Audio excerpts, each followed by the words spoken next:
کا ہے اہل بیت کا فیض غوث پاک کا چکا قطع غلام رضا اسی کا نام ہے رضا رضا رضا رضا رضا رضا رضا رضا رضا۔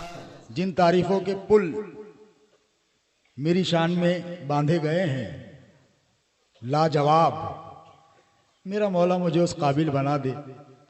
لاجواب افراد تو یہاں بیٹھے ہوئے ہیں، مجھ سے پہلے آپ نے لاجواب تقریر سنی ہے، سمجھ رہے ہیں، اور میرا مولا شعلہ بیان بھی بنا دے۔ شعلہ بیانی سے کچھ نہیں ہوگا بھائی، 10 سال شعلہ بیانی کرتا رہا، کچھ حاصل نہیں ہوا۔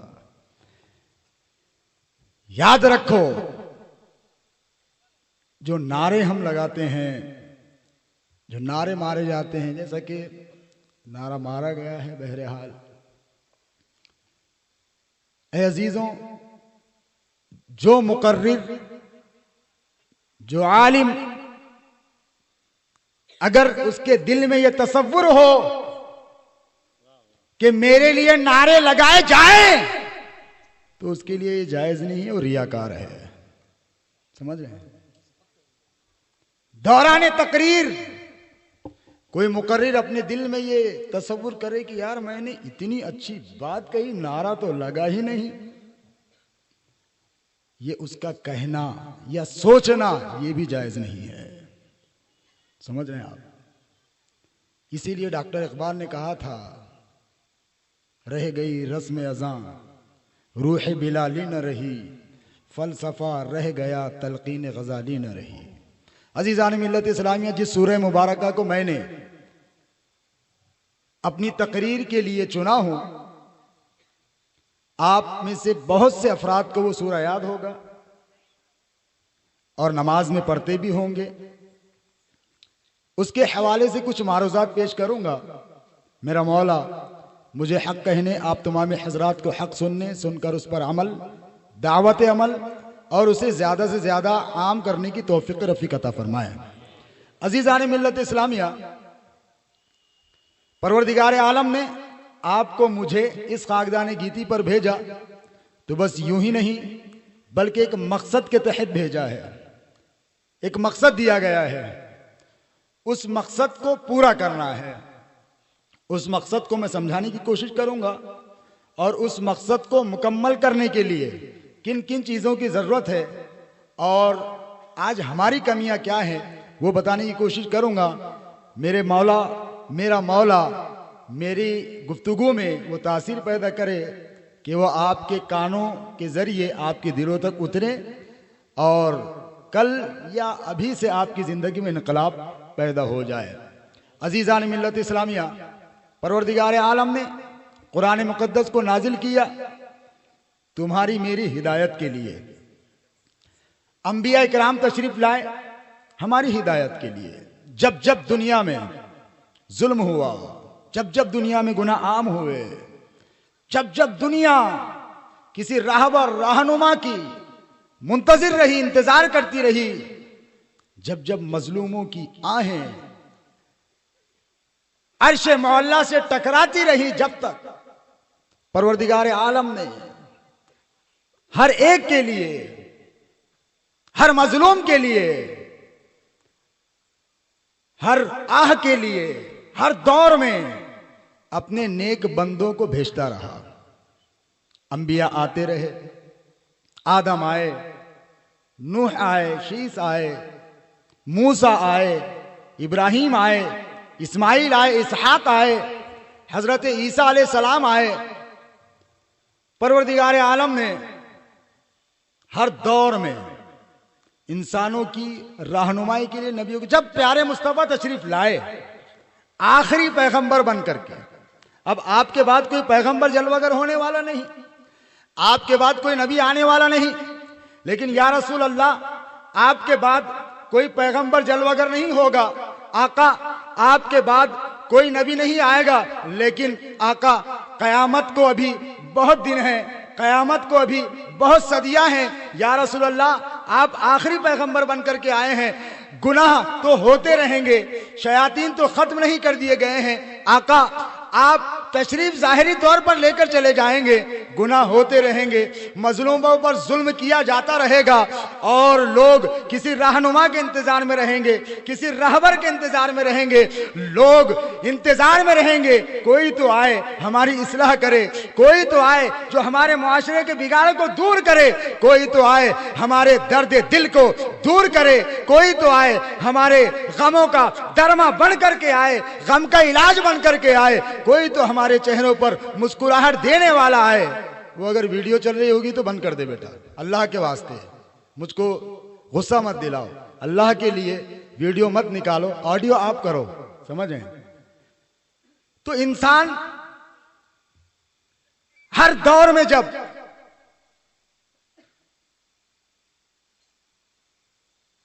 برائی عام ہوتی تھی اس کو دور کرنے کے لیے انتظار کرتے تھے، نبی تشریف لاتے تھے۔ لیکن اب آقا آخری نبی بن کر کے آئے ہیں، کوئی نبی نہیں آنے والا، لیکن گناہ تو ہوں گے، شیطان تو بہکائے گا، برائیاں تو ہوں گی۔ تو پھر پوچھا گیا یا رسول اللہ، اب آپ کے بعد جب مظلوموں پر ظلم ہوگا تو ان کے ظلم کو دور کرنے کے لیے کون آئے گا؟ آقا جب انسانیت گمراہیت کے اندھیروں میں مگن ہو جائے گی، ڈوب جائے گی آقا، تو ان کو اس اندھیرے سے نکالنے کے لیے کون آئے گا؟ یا رسول اللہ جب بچیوں پر ظلم ہوگا آپ آئے رحمت بن کر کے، ظلم بند ہوا، لیکن اب آئندہ اگر ایسا ہوگا تو کون آئے گا؟ آپ تو آخری پیغمبر ہے۔ میرے مصطفیٰ نے ارشاد فرمایا میری امت کے علماء بنی اسرائیل کے انبیاء کی طرح ہیں، سمجھ رہے ہیں؟ میرے علماء بنی اسرائیل کی انبیاء کی طرح ہے۔ اور ایک جگہ آقا علیہ الصلوۃ والتسلیم ارشاد فرماتے ہیں علماء انبیاء کے وارث ہوتے ہیں، ہے نا؟ جب اسٹیج سے ایک اسٹیج پر علماء بیٹھے ہوں اور ان کے ساتھ سادات بیٹھے ہوں تو صرف سادات کی تعریف یہ مصطفیٰ کا طریقہ نہیں ہے، یہ میرے آقا کا طریقہ نہیں ہے، سمجھ رہے ہیں؟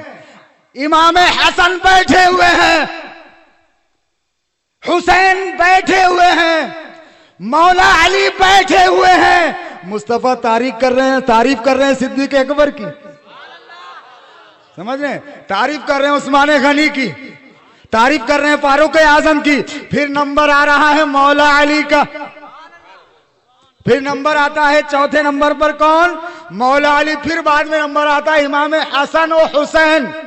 تو یاد رکھو پروردگار عالم کی بارگاہ میں تمہارا حسب و نسب دیکھا نہیں جاتا، بلکہ مولا کے نزدیک مقرب وہ ہے، مولا کے نزدیک اس کے قربت والا وہ ہے جس کے دل میں تقوی زیادہ ہے، سمجھ رہے ہیں؟ اور رب نے خود فرمایا، قرآن مقدس کی آیت ہے، سمجھ رہے ہیں کہ تقوی والے کون لوگ ہیں؟ تو پروردگار فرماتا ہے کہ بے شک تم میں تقوی والے وہ ہیں جو علم والے ہیں، تم میں پرہیزگاری والے وہ ہیں، اللہ سے ڈرنے والے وہ ہیں جو علم والے ہیں، سمجھ رہے ہیں؟ آقا نے یہ نہیں فرمایا کہ میری اولاد میری وارث یا انبیاء کی وارث، یہ فرمایا میری امت کے علماء یہ میرے وارث، سمجھ رہے ہیں؟ تو آقا آپ آخری نبی بن کر کے آئے، یا رسول اللہ اب آپ کے بعد ہمیں ضرورت ہوگی تو ہم کہاں جائیں؟ آقا علیہ الصلوۃ والتسلیم نے ہمیں عطا فرما دیا علماء اکرام۔ تو ہر دور میں نبیوں والا کام جو ہے، آج چلت پھرت والے، آج کچھ جاہل لوگ کچھ کام کرتے ہیں اور یہ کہتے ہیں ہم نبیوں والا کام کر رہے ہیں، ہم تو نبیوں والا کام کر رہے ہیں، ہم اس طریقے کو زندہ کر رہے ہیں۔ ارے میرے مصطفیٰ نے اپنے کام کی ذمہ داری جس کے سپرد کی، وہ جو کرے گا وہ نبیوں والا کام ہوگا، سمجھ رہے ہیں؟ تو ہر دور میں جب برائیاں عام ہوئیں تو نبی آئے، لیکن آقا کے بعد اب آئیں گے تو علماء آئیں گے، آقا کے بعد آئیں گے اولیاء آئیں گے، آقا کے بعد آئیں گے قطب افضال آئیں گے، آقا کے بعد آئیں گے آقا کے وارثین آئیں گے، آقا کی اولادیں بھی آئیں گی۔ لیکن اگر وہ اولاد ہونے کے ساتھ ساتھ اگر علم والی بھی ہو تو سونے پر سہاگا، سونے پر سہاگا۔ لیکن یہ یاد رکھو، ہمیشہ یاد رکھنا، نہ کسی سید کی تعظیم میں کمی کرنا اور نہ ہی کسی عالم کی تعظیم میں کمی کرنا. یہ یوں سمجھ لو آپ کے لیے پل صراط ہے. سمجھ رہے ہیں آپ؟ ادھر سے سادات کو چھوڑا تب بھی گیا, سادات کو پکڑ کر علماء کو چھوڑا تب بھی گیا. سمجھ رہے ہیں؟ تو دونوں کو اپنی نگاہ میں اس اعتبار سے برابر دیکھنا. ہاں فرق صرف کیا ہے؟ فرق صرف نسب کا ہے, ورنہ وارث تو یہ ہیں, وارث تو یہ ہیں. تو اے عزیزوں, بہرحال تو یہی علماء ہیں جو ہماری زندگی کو سنوارتے ہیں, یہی علماء ہے جو ہمارے اعمال کو سنوارتے ہیں, یہی علماء ہے جو ہمارے کردار کو جو ہے پائے تکمیل تک پہنچاتے ہیں, یہی علماء ہے جو ہماری زندگیوں کے غموں کو دور کرتے ہیں, یہی علماء ہے جن کی بدولت اس خاکدان گیتی پر نبی کا دین زندہ ہے, یہی علماء ہے غوث پاک کی شان ان کی جو ہے زبانوں سے باقی ہے, یہی علماء ہے غریب نواز کا کردار ان کی زبانوں سے, ان کے قلموں سے باقی ہے, یہی علماء ہے کہ ان کے ذریعے سے دین کا کام ہوتا رہا ہے. تم نے سادات کی اگر فضیلت کو جانا ہے تو کسی سید کی زبانی نہیں بلکہ ہندوستان میں ایک غیر سید اعلی حضرت امام احمد رضا خان فاضل بریلوی کے ذریعے جانا ہے.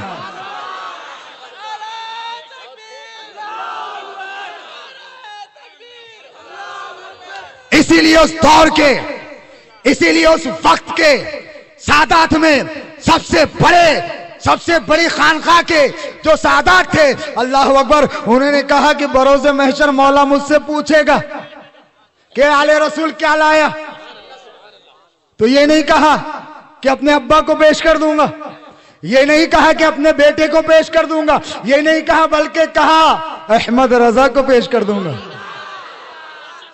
بروز محشر غور کرنا, اپنے حسب و نسب پر اترانے والوں, یہ تمہارے لیے آل رسول کے الفاظ ہدایت ہیں. فرماتے ہیں کہ پیش کر دوں گا احمد رضا. کہاں کہاں بھائی؟ میدان محشر میں. اللہ اکبر. اے عزیزوں, یہ درس دیا ہے ہمارے اکابرین نے, یہ درس دیا ہمارے علماء نے. سمجھ رہے ہیں؟ تو نگاہیں دونوں طرف ہوں. ایک آنکھ اگر آپ کی کم کر دی جائے تو کیسا ہوگا؟ چہرہ بھی بدصورت ہو جائے گا اور نگاہ بھی کمزور ہو جائیں گی, ہے نا؟ تو یوں سمجھ لو تمہاری دو آنکھیں ہیں, داہنی آنکھ سادات ہیں, بائیں آنکھ علماء ہیں. یہ دو نور تمہارے ہیں. سمجھ رہے ہیں؟ تو انہی کے ذریعے سے تم دیکھو گے دنیا کو. بہرحال پروردگار عالم نے قرآن مقدس میں ارشاد فرمایا, قسم زمانے محبوب کی آیت کا مفہوم عرض کر رہا ہوں, ہر انسان گھاٹے میں ہے, خسارے میں ہے, ہر انسان نقصان میں ہے. آئیے دیکھتے ہیں. سب سے پہلے تو والعصر پر ہی 1.5 گھنٹے کی تقریر ہو سکتی ہے, لیکن ایک مختصر انداز میں آپ کو یہ کہوں, پروردگار عالم نے اپنے محبوب کے زمانے کی قسم یاد فرمایا ہے. ہر زمانہ آقا کا زمانہ, ہر زمانہ آقا کا زمانہ, لیکن پروردگار عالم نے یہاں پر آقا علیہ الصلوۃ والتسلیم کو جب اس خاکدان گیتی پر بھیجا تو اس زمانے کی قسم یاد فرمایا. اے قسم زمانے محبوب کی, اے محبوب جس زمانے میں تم بھیجے گئے ہو اس زمانے کی قسم, اے محبوب جس زمانے میں تم اپنے شب و روز گزارتے ہو اس زمانے کی قسم, اے محبوب جس زمانے سے تم گزر رہے ہو اس زمانے کی قسم. تو آؤ دیکھتے ہیں مصطفیٰ کریم صلی اللہ تعالی علیہ وسلم کا زمانہ اور آقا علیہ الصلوۃ والتسلیم کے زمانے سے پہلے کا زمانہ, کتنا فرق ہے, کیا انداز ہے. پروردگار عالم نے اس زمانے کی قسم یاد فرمائی جب آقا علیہ الصلوۃ والتسلیم کے شب و روز اس زمانے میں گزر رہے ہیں, ورنہ ہر زمانہ آقا کا ہے. سمجھ رہے ہیں آپ؟ ہر زمانہ آقا کا ہے. آدم علیہ السلام کا زمانہ بھی آقا کا, نوح کا زمانہ بھی آقا کا. سارے زمانے آقا تو زمانے کی قید سے بھی پرے گئے. اسی لیے تو امام اہل سنت نے کہا وہی لا مکہ کے مکی ہوئے, سارے عرش جو تخت نشی ہوئے, وہ نبی ہیں جن کے ہے سب مکہ, وہ خدا ہے جس کا مکہ نہیں. تو مصطفیٰ کا زمانہ, مصطفیٰ کا ہر زمانہ, مصطفیٰ کا زمانہ, آدم کا زمانہ, مصطفیٰ کا زمانہ, نوح کا زمانہ, مصطفیٰ کا زمانہ, شیس کا زمانہ, مصطفیٰ کا زمانہ, ہر زمانہ مصطفیٰ کا. لیکن اے مولا, اے پروردگار, اے رب ذوالجلال, تو نے اس زمانے کی یاد فرمائی, اس زمانے کی قسم یاد فرمائی جس میں آقا ظاہری طور پر چلتے پھرتے ہیں پروردگار، تو وہ زمانہ بھی تو آقا کا، لیکن اس زمانے میں اس زمانے میں فرق کیا؟ اللہ نے جو آگے آیت میں ارشاد فرمایا ہے نا، سمجھ رہے ہیں؟ والعصر ان الانسان لفی خسر، یہ ان الانسان لفی خسر پہلے والعصر بعد میں نقصان کی بات، پہلے زمانے کی قسم بعد میں نقصان کی بات، تو وہ نقصان کا تذکرہ زمانے محبوب سے پہلے سے ہے۔ وہ نقصان کیا ہے؟ اللہ اکبر۔ تو علماء فرماتے ہیں، مفسرین فرماتے ہیں، صوفیہ فرماتے ہیں، پروردگار عالم نے جب مصطفیٰ کریم کو اس خاکدان گیتی پر بھیجا تو اس سے پہلے اس زمین کا کیا حال تھا؟ جب ہم اس حالات کو جان لیں گے، جب ہم اس ماحول کو جان لیں گے تو اس سورے کو پوری طرح سے جان لیں گے اور اس پر عمل کرنے کی کوشش کریں گے۔ اے لوگوں آج کا دور دیکھو، اے لوگوں آج کی اپنی زندگی دیکھو، اے لوگوں آج کے اپنا شب و روز دیکھو، اے لوگوں تم دیکھتے ہوں گے کہ گھر ہے، گھر میں بے نمازی ہے، تم دیکھتے ہوں گے گھر ہے، گھر میں داڑھی رکھنے والے لوگ نہیں ہے، تم دیکھتے ہوں گے گھر ہے، گھر میں ٹی وی موجود ہے، تم دیکھتے ہوں گے گھر ہے، گھر کے اندر گناہگار لوگ موجود ہیں۔ آنے تو دو۔ تکبیر، نعرے رسالت، کون آیا کون آیا کون آیا کون آیا؟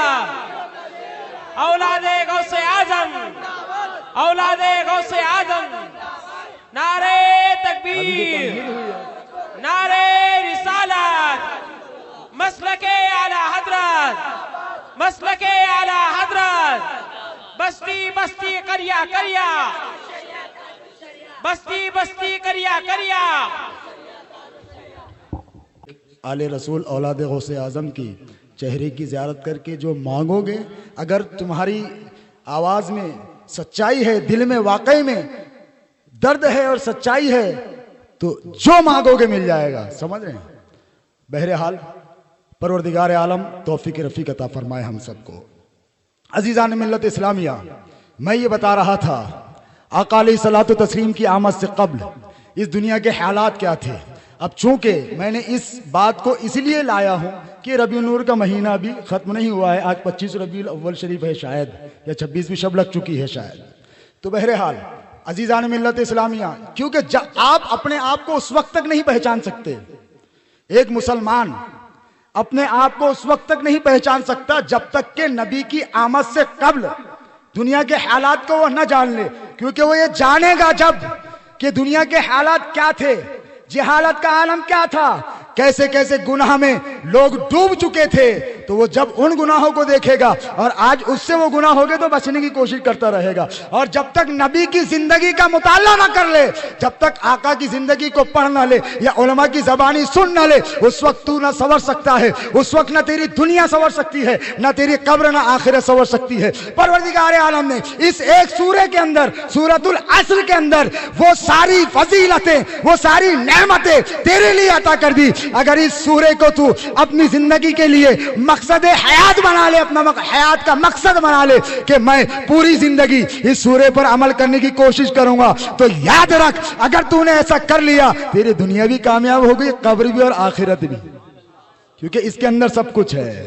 سمجھ رہے ہیں؟ بہرحال آقا کی آمد سے پہلے ہندوستان کی سرزمین پر ہم رہتے ہیں، ہندوستان کی سرزمین کا عالم کیا تھا؟ آج اپنے دور کا، آج اپنے ماحول کا، آج اپنے گھر کا، اپنے محلوں کا، اپنے گاؤں کا جائزہ لو۔ کون کون سی برائیوں میں ہمارا گاؤں ڈوبا ہوا ہے، کون کون سی برائیوں میں ہمارا گھر ڈوبا ہوا ہے، کون کون سی برائیوں میں ہم مبتلا ہیں، ہماری بچیاں مبتلا ہیں۔ آج ان برائیوں کا جائزہ لو اور چلو دور جاہلیت کی طرف، کہ جب وہ دور کی برائیاں تمہیں یاد دلائی جائیں، اور اگر وہ برائیاں تمہارے اندر ہیں تو یاد رکھو کہ تم، اللہ اکبر، کہیں ایسا نہ ہو ان برائیوں پر زندگی گزارتے رہو، اور جب مرتے ہوئے زبان پر کلمہ لانے کی کوشش کرو تو کبھی نہ آئے، کہیں ایسا نہ ہو۔ سمجھ رہے ہیں؟ کیونکہ عمل سے زندگی بنتی ہے، جنت بھی اور دوزخ بھی۔ سمجھ رہے ہیں؟ بخاری شریف کی روایت ہے، علماء بیٹھے ہیں وہ بتائیں گے آپ کو۔ بخاری شریف کی روایت ہے کہ فرمایا گیا ایمان اور عمل ایک دوسرے کے لیے لازم و ملزوم ہے، ضروری ہے. سمجھ رہے ہیں؟ ایمان اور عمل لازم و ملزوم ضروری. ایمان ہے، غور سے سننا، ایمان ہے عمل نہیں ہے تو تیرا ایمان کمزور ایمان ہے. تیرا ایمان کمزور ایمان ہے. اور عمل نہیں ہے ایمان، اور اگر ایمان نہیں ہے عمل چاہے کتنا ہے وہ کچھ کام کا نہیں ہے. تو بغیر عمل کے ایمان کمزور ہو جاتا ہے، اور اتنا کمزور ہوتا ہے اللہ اکبر. جب کمزور ایمان ہوتا ہے نا تو مرتے وقت زبان پر کلمہ طیبہ جاری نہیں ہوتا. بھائی تم کیا سمجھتے ہو؟ جیسا بھی ایک نعرہ مارا گیا ہے محبت کا، غوث کا دامن نہیں چھوڑیں گے، خواجہ کا دامن نہیں چھوڑیں گے، نماز کا دامن نہیں چھوڑیں گے، یہ نہیں وہ نہیں، بس نعرے بازی رہ گئی. بھائی کبھی آؤ حقیقت کی طرف. کیا فخر الدین رازی سے تم بڑھ گئے؟ کیا تم سمجھتے ہو صرف یہ نعرہ مار دینے سے تمہاری موت کے وقت پر زبان پر کلمہ جاری ہو جائے گا؟ کیا شیطان کے مکر و فریب سے بچ جاؤ گے؟ یاد رکھو اپنے وقت کا سب سے بڑا مفسر قرآن، اپنے وقت کا اللہ کا ولی، اپنے وقت کا علم والا عالم دین، جب موت کا وقت قریب ہے تو شیطان جو ہے آ گیا اور سوال کرنے لگا، بتا اللہ اگر ایک ہے تو اس کی دلیل کیا ہے؟ سوال کس سے کیا جا رہا ہے؟ سوال کس سے کیا جا رہا ہے؟ کسی گلی کے چوراہے پر تمہارے اور میری طرح بیٹھنے والا اور چائے کی چسکیاں لینے والا نہیں، بلکہ اپنے وقت کا جید عالم دین، ایسا عالم دین کہ ان کے بعد آنے والے سارے مفسرین ان کے محتاج.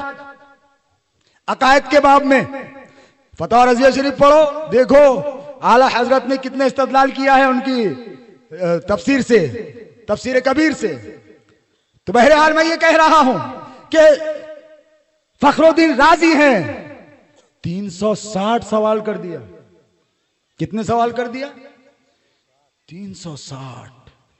آپ نے دلائل دی اس کو 360، یا کم و بیش کچھ ہو سکتا ہے اس میں، لیکن وہ ہر دلیل کو کاٹتا رہا. شیطان ہر دلیل کو کاٹتا رہا. تو پیر و مرشد وضو فرما رہے تھے، پیر و مرشد آپ کے سامنے بیٹھے ہوئے ہیں، وضو فرما رہے تھے. اللہ اکبر. وضو فرماتے فرماتے پانی کا چھینٹا دیا اور فرمایا کہتا کیوں نہیں کہ میں میرے رب کو بغیر دلیل کے ایک مانتا ہوں، بغیر دلیل کے وحدہ لا شریک مانتا ہوں. اللہ اکبر. فخر الدین رازی علیہ الرحمہ نے اس کو جب یہ کہا تو وہ بھاگ گیا. تو یاد رکھو فخر الدین رازی پیر و مرشد کے اتنے چاہنے والے، سمجھ رہے ہیں، اتنے بڑے عالم دین، اتنا بڑا ان کا رتبہ مرتبہ.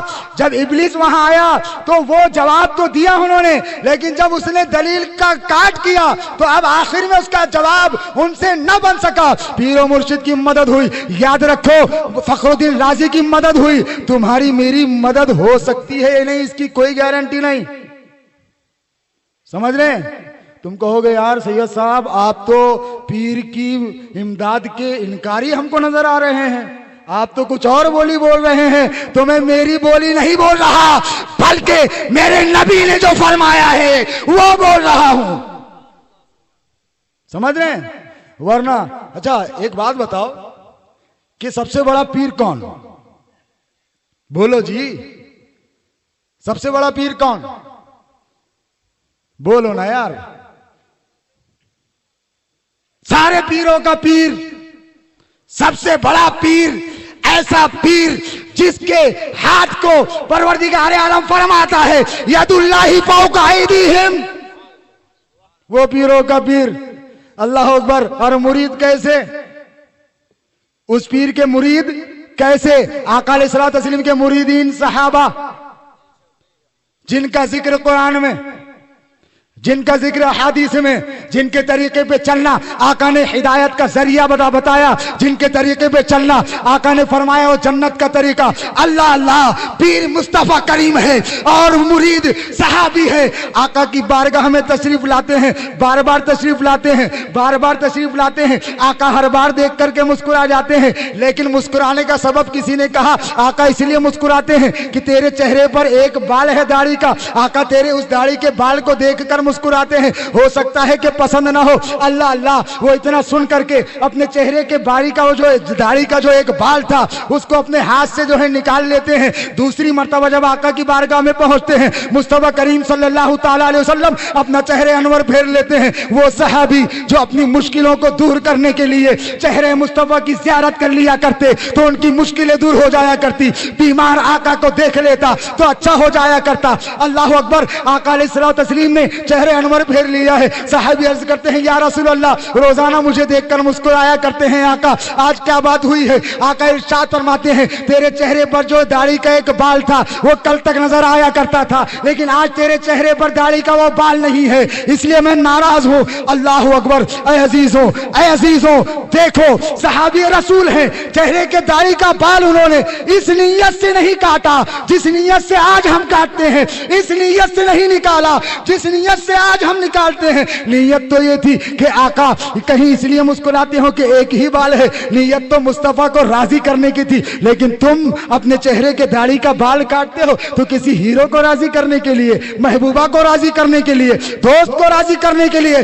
یاد رکھو صحابی رسول کے چہرے سے آقا نے اپنا چہرہ پھیر لیا تو ہما شما کی کیا اوقات,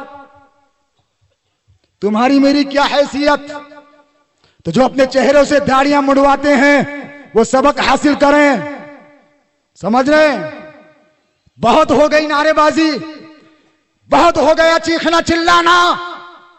کب آؤ گے آقا کے طریقے پر؟ اصل محبت تو یہی ہے, اصل محبت آقا سے یہی ہے. کیا کبھی کسی پیر کو دیکھا ہے کہ وہ داڑھی منڈا ہے؟ کیا کبھی پیر کو دیکھا ہے کسی کہ وہ شراب پیتا ہو؟ ہاں ایسے ڈھونگی مل جائیں گے وہ الگ بات ہے. عزیزو آؤ, جب امداد کی بات آئی تو دوسری بات کہہ رہا ہوں.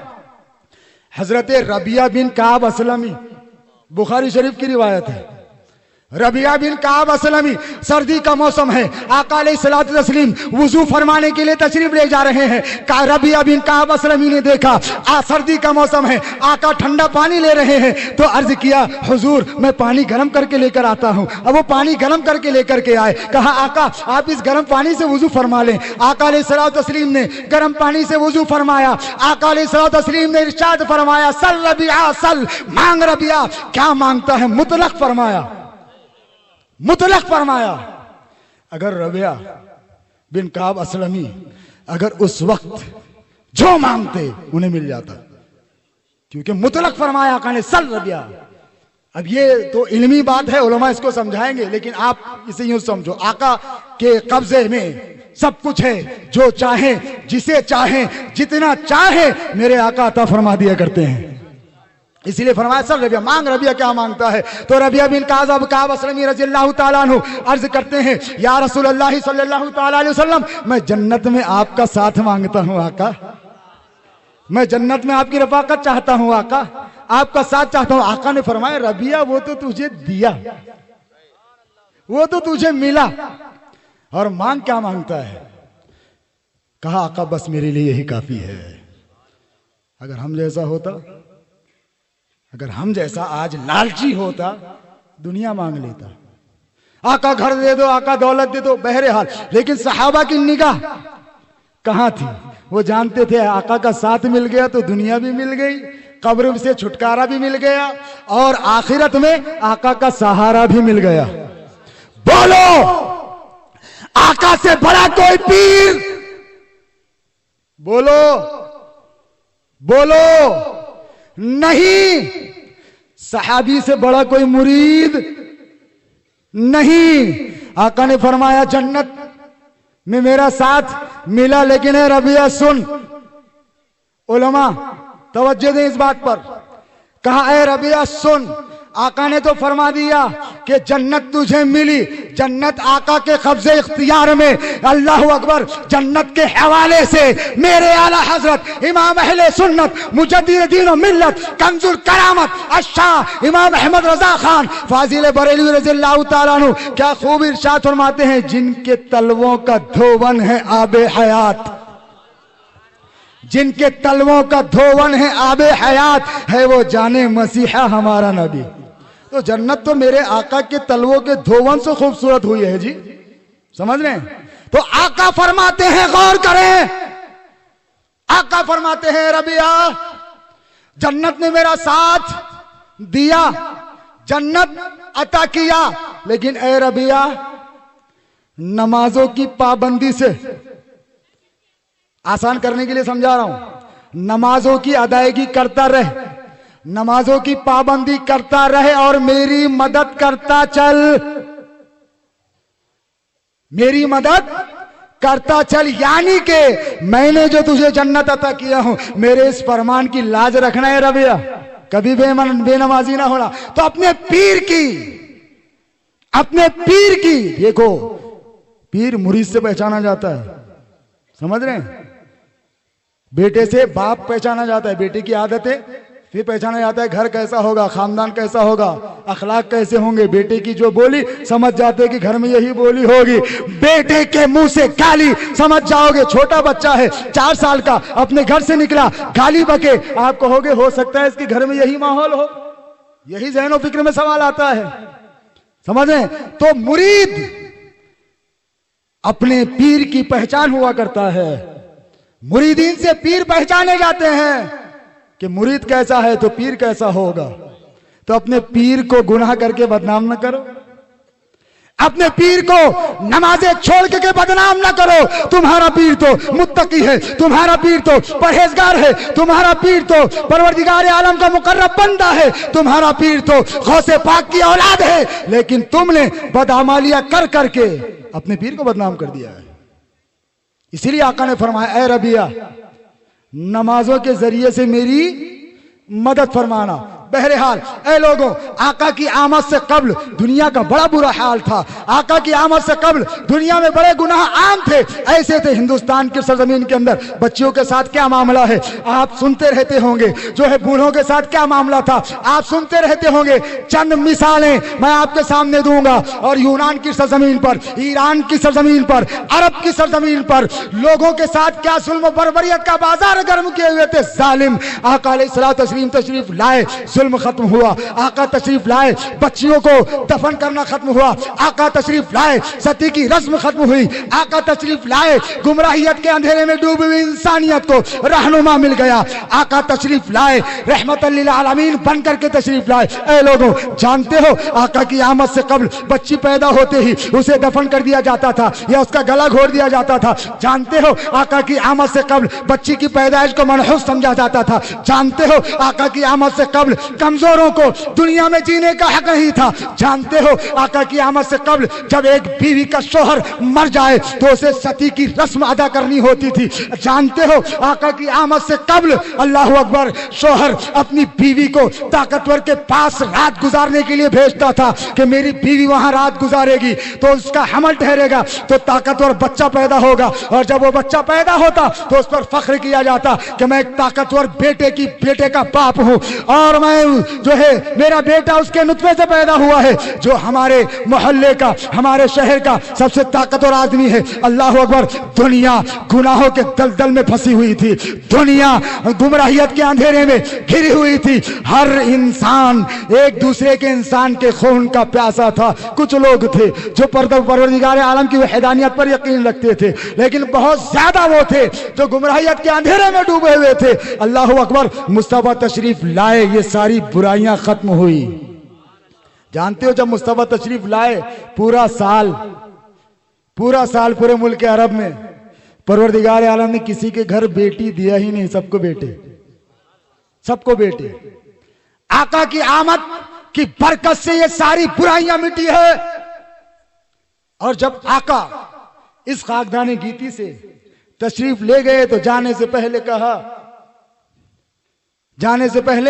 کہا کہ میں تمہارے بیچ 2 چیزیں چھوڑے جا رہا ہوں. میں تمہارے بیچ 2 چیزیں چھوڑے جا رہا ہوں. ایک قرآن, میری اہل بیت. قرآن, میری اہل بیت. اور ایک روایت میں آتا ہے اہل بیت کی مثال ایسی ہے جیسے کہ کشتی نوح. بہرحال اے عزیزوں, قرآن یہاں اس سے مراد علم والے بھی لیے جا سکتے ہیں, علماء بھی لیے جا سکتے ہیں. سمجھ, کیونکہ قرآن ہر کوئی سمجھ سکتا ہے, ہر عام انسان نہیں تو اس سے مراد علماء بھی لیے جا سکتے ہیں. کیوں؟ تم کہو گے سید صاحب حدیث میں تو قرآن ہے, تم نے علماء کیوں کہا؟ تو میں کہتا ہوں میں نے نہیں بلکہ قرآن نے کہا. قرآن ارشاد فرماتا ہے فاسألوا اہل الذکر ان کنتم لا تعلمون, علم والوں سے پوچھو اگر نہ جانتے ہو. جب وہ آئے گا آقا نے فرمایا میں تمہارے بیچ دو چیزیں چھوڑے جا رہا ہوں, ایک قرآن دوسری اہل بیت. جب آئے گا قرآن دیکھے گا, اس آیت پر نظر پڑے گی, اس آیت پر نظر پڑے گی, اس آیت پر جب نظر پڑے گی تو پھر آئے گا علماء کی بارگاہ میں. تو بتاویل اس آیت سے علماء مراد, اس حدیث میں قرآن کے اس لفظ سے علماء مراد لیے جا سکتے ہیں. تو آقا علیہ الصلوۃ والتسلیم نے تمہارے میرے بیچ دو لوگوں کو چھوڑ کر گئے ہیں کہ ان کے راستے پر چلنا, ان کے طریقے پر چلنا, ان کی بتائی باتوں پر عمل کرنا تو ہدایت پا جاؤ گے, تو ہدایت پا جاؤ گے. اے عزیزوں, اہل بیت ہمارے پاس موجود, علماء ہمارے پاس موجود, قرآن ہمارے پاس موجود, گھر میں قرآن رکھا ہوا ہے, لیکن قرآن کو ہم نے صرف طاق کی الماری کی زینت بنا رکھا ہے. علماء کو ہم نے صرف امامت کے حد تک محدود سمجھا ہے کہ حافظ کا کام ہے نماز پڑھانا چلے جانا. سادات کو ہم نے صرف بیت کے لیے سمجھ رکھا ہے کہ سادات آئیں گے ان کے ہاتھ پہ بیعت ہو جانا بس ہو گیا. تو اے لوگوں, یہ حقیقت نہیں ہے, یہ حقیقت نہیں ہے. یہ سلسلہ جو شروع ہوا ہے سمجھ رہے ہیں, یہ لوگوں کی اصلاح کے لیے, لوگوں کی اصلاح کے لیے, تمہاری ہماری اصلاح کے لیے. جانتے ہو جب مصطفیٰ کریم صلی اللہ تعالی علیہ وسلم بیعت لیا کرتے, اور آج بھی جب حضرت بیعت لیتے ہیں تو تم سے ایک وعدہ لیا جاتا ہے, عہد لیا جاتا ہے. عہد کیا لیا جاتا ہے؟ اب تک مجھ سے جو گناہ ہوئے ہیں ان سے توبہ کرتا ہوں اور آنے والی زندگی گناہ نہ کروں گا, نمازوں کی پابندی کروں گا, مذہب مہذب اہل سنت و جماعت پر قائم رہوں گا. یہی وعدہ ہوتا ہے نا, سنت مصطفیٰ کو اپناؤں گا, طریقے مصطفیٰ کو اپناؤں گا, یہی وعدہ ہوتا ہے. اے عزیزوں, یہ وعدہ مصطفیٰ کریم صلی اللہ تعالی علیہ وسلم کے طریقے کو زندہ کرنے کا ایک ذریعہ ہے کہ جس نے اس وعدے کو وفا کر لیا اس نے طریقے مصطفیٰ کو زندہ کر لیا. طریقے مصطفیٰ کو چھوڑنا ہے وجہ بربادی. اے مسلمانوں, بہت ہو گیا, باز آ جاؤ. ایسی ایسی رسم و رواج, ایسی ایسی باتیں تمہارے اور ہمارے گھروں کے اندر داخل ہو چکی ہیں جو دور جاہلیت میں ہوا کرتی تھی. یونان کی سرزمین پر چھوٹا بچہ اگر کمزور پیدا ہوتا تو اس کا گلا گھونٹ کر اسے دبا دیا جاتا, مار دیا جاتا. سمجھ رہے ہیں, ماں اپنے بچے کو اونچی پہاڑی پر لے جاتی اور لے جا کر کے وہاں سے پھینک دیتی. ظالم, طاقتور یہ کہتے تھے کہ کمزوروں کو دنیا میں رہنے کا حق نہیں ہے. سمجھ رہے ہیں, آج وہی ماحول ہو رہا ہے. کمزوروں پر ظلم ہماری عادت بن چکی ہے,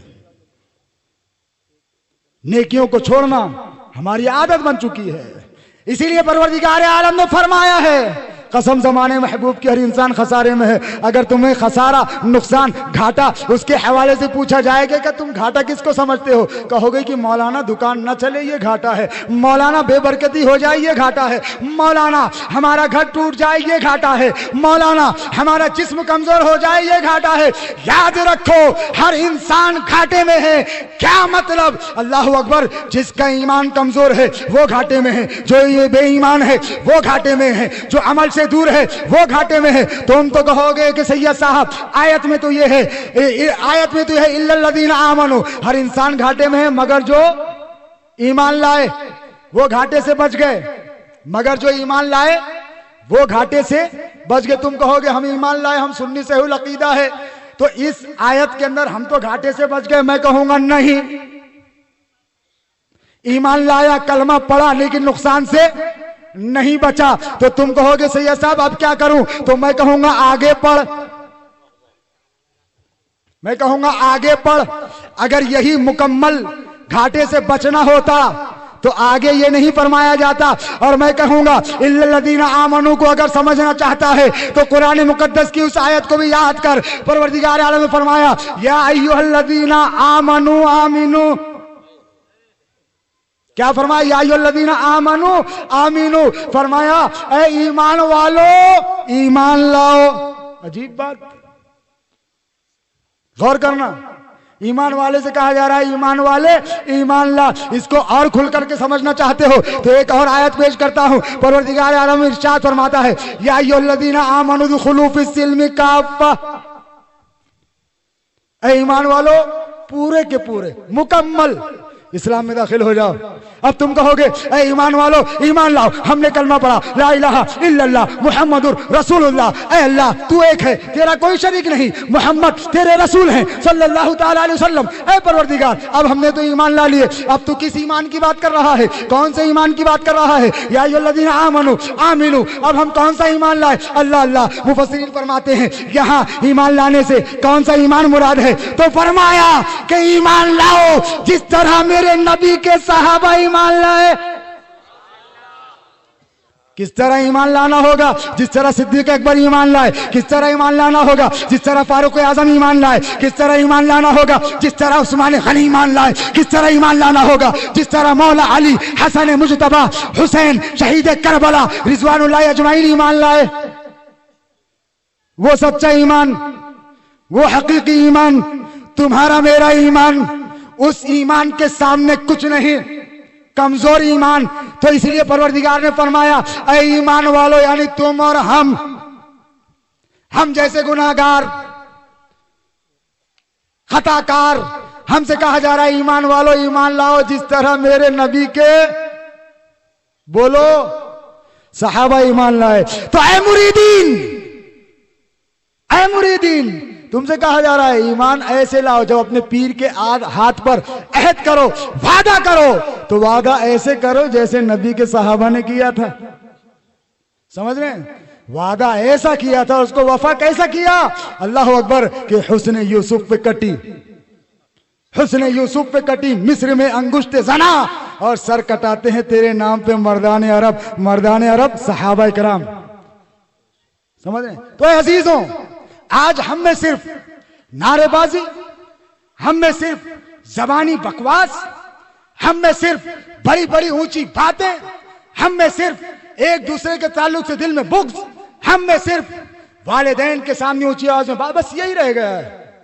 ہم سمجھتے ہیں کہ ہم سنی صحیح العقیدہ ہو چکے ہیں، اب قبر میں بھی مصطفیٰ ہمارے کام آئیں گے، حشر میں بھی مصطفیٰ ہمارے کام آئیں گے. تو یقیناً مصطفیٰ کام آئیں گے، لیکن کس کے؟ بڑی تکلیف سے بات کرتا ہوں میں، چبھتی بھی ہے. سمجھ رہے؟ بہت سو کے سینوں میں تو ایسی تیر کی طرح پیوست ہو جاتی ہے کہ کچھ تو وہ ہیں کہ جو گالیاں بھی دیتے ہیں بعد میں، یار کچھ بھی بول کے جاتا ہے یہ. تو میں حق کہہ کے جاتا ہوں بھائی، اور حق ہمیشہ کڑوا ہی ہوتا ہے.